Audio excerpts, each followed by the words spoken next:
The familiar, dry heat of the Arizona midday sun was a dull ache on my neck, but the real burn was coming from the woman standing precisely 5 feet outside my main gate. "You need to vacate these premises immediately, you hear me? This entire parcel is zoned for high-end development, and you're obstructing progress." Who was this woman, screaming across my 70 acres of private, working cattle ranch like she was ordering a latte?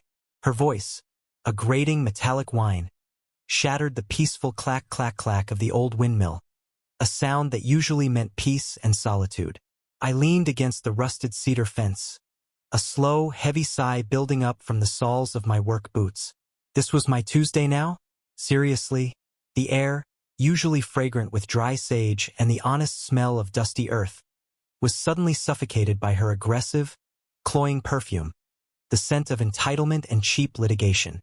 She was the quintessential suburban Karen, right down to the oversized, angular sunglasses and the clipboard clutched like a weapon. "Listen, lady," I started, trying to keep my voice low and steady, resisting the urge to match her decibel level. "I don't know who you are, but you are standing on the Double O Ranch. Been in my family since 1941. This land is not for development. It's for cows. See them." I gestured toward a lazy herd grazing about 100 yards away. She didn't even look. She scoffed, a truly magnificent sound of pure, unadulterated snobbery, like a luxury car hitting a pothole. "Don't lady me. I am Ms. Cynthia Albright, the new Homeowners Association liaison for the Willow Creek Estates. Your unwelcome neighbors and your unsanitary cattle ranch is an unpleasant visual obstruction to our property values." She took a step closer to the gate, her manicured nails tapping impatiently on the clipboard. "Furthermore, my extensive research, and I do conduct superior research, unlike the uneducated rural populace, shows that your northern boundary line has been misfiled for the last 80 years. I need you to move your entire fence and barn structure back 50 feet by sundown.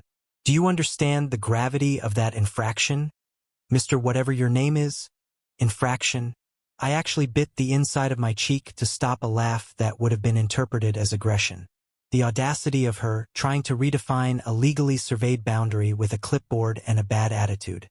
"Ms. Albright," I said, pushing off the fence, my temper beginning to simmer beneath the surface. "The Double O Ranch predates your estates by about 40 years.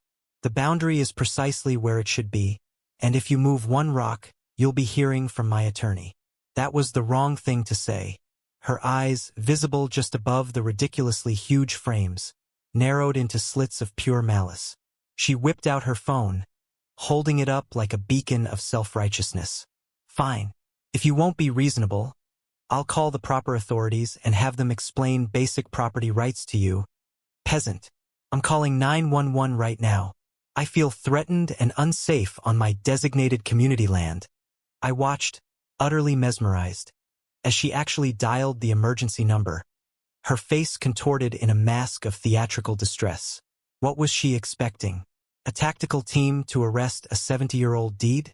The metallic tang of trouble was back, stronger now, mixed with my mounting, incredulous rage.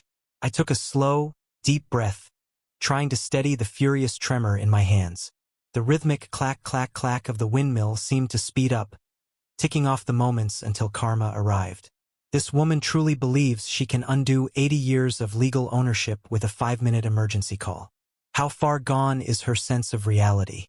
The flashing lights of 2 county patrol units, Deputies Miller and Reyes, arrived 15 minutes later, kicking up a magnificent, blinding cloud of sun-drenched dust that made Cynthia, cough dramatically. They looked exhausted, clearly recognizing a neighborhood dispute masquerading as an emergency. Miller approached me first, nodding a solemn greeting. "Afternoon, Liam. What's the commotion?" The caller, "Ma'am," he pointed towards the now preening Karen, "claims you're trespassing on her designated future community space and refusing to comply with a lawful homeowners association order." My jaw dropped. Designated future community space? Is she even capable of telling the truth anymore? "Deputy," I said, pointing across the sprawling, open field, "I own this, all of it, the entire acreage. I have the notarized deeds and the plat maps right here in the truck. She's claiming an 80-year-old boundary mistake based on, well, I haven't figured out the source of her delusion yet. Karen burst forward, her voice cutting through the dry air like broken glass. He is lying. I have the latest plat map, digitally enhanced and cross-referenced with a new Google Earth overlay. The property line should go straight through that decrepit shed. He's trying to steal land from future homeowners. She planted her feet, pointing a trembling finger at my workshop, a building more structurally sound than her entire neighborhood. I'd bet. Reyes, the younger deputy, looked at Karen's furious certainty, then at the vast, peaceful ranch, and then back at her, shaking his head slightly in sheer disbelief. "Ma'am," he said, his voice flat, "calling 911 for a civil boundary dispute, especially one this clearly frivolous, is a massive misuse of emergency services. We have actual emergencies happening right now." Miller ignored the outburst, simply walking over to my old Ford, grabbing the rolled-up, weathered documents, and unfolding the large plat map on the hood of his patrol car. Karen leaned in, her breath hissing out in condescending certainty. "See? Right here. That little jog in the line. That's the error. It was supposed to be a straight line for the new cul-de-sac." Miller, silent and meticulous, ran his finger across the official watermarked map and then looked directly at Cynthia Albright, the self-proclaimed Homeowners Association liaison. "Ma'am, this jog is not an error. This jog accounts for an original homestead claim from 1941, legally appended to the Double L Ranch deed in 42. It's not a mistake. It's 150 contiguous acres of registered, private property." The sudden silence was absolute, broken only by a distant, contented moo from a bull who clearly approved of the outcome. Karen's meticulously applied makeup couldn't hide the swift, devastating change in her complexion. From indignant pink to a sickly, pale white. What was that strange, hollow feeling? Was it the sudden, cold realization that she had just ruined her afternoon and potentially endangered her freedom over a delusion? Miller slowly re-rolled the deed. "Liam," he continued, completely overlooking Karen as if she were a tumbleweed, "we've confirmed the deeds once again. You own every acre just like your grandfather did. Ma'am." He turned to Karen, his tone now cold, official, and utterly devoid of patience. "You are now officially trespassing. I suggest you get back to the Willow Creek Estates immediately. If you remain on this property, we will be issuing a citation for criminal trespass and misuse of emergency services. Is that perfectly clear?" Karen sputtered, clutching her clipboard, the grand theater of her performance crumbling instantly. She tried one last, desperate gasp. But the Homeowners Association, I'm an official liaison. I have the right to inspect." Reyes stepped forward, his expression stern. "The Homeowners Association has zero jurisdiction over private ranch land outside their legal boundaries. Zero.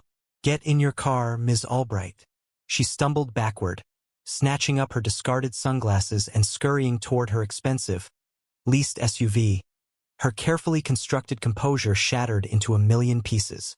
Her grand plan, her pathetic attempt to claim 50 feet of my family's heritage with a petty phone call, had resulted in her total public humiliation.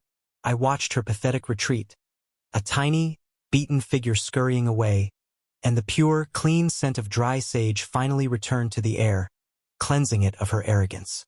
Isn't it amazing how quickly manufactured authority crumbles when faced with cold, hard, legal facts? You can fabricate a lot of things in this life. A prestigious title, a new property boundary, a victim narrative, but you can't fake a registered land deed, and you definitely can't dial 911 and successfully demand a man vacate his own ranch. Justice isn't always served on time, but when it serves up a slice of sweet, satisfying public karma like this, confirmed by the very authorities she summoned, it is an absolute masterpiece worth celebrating.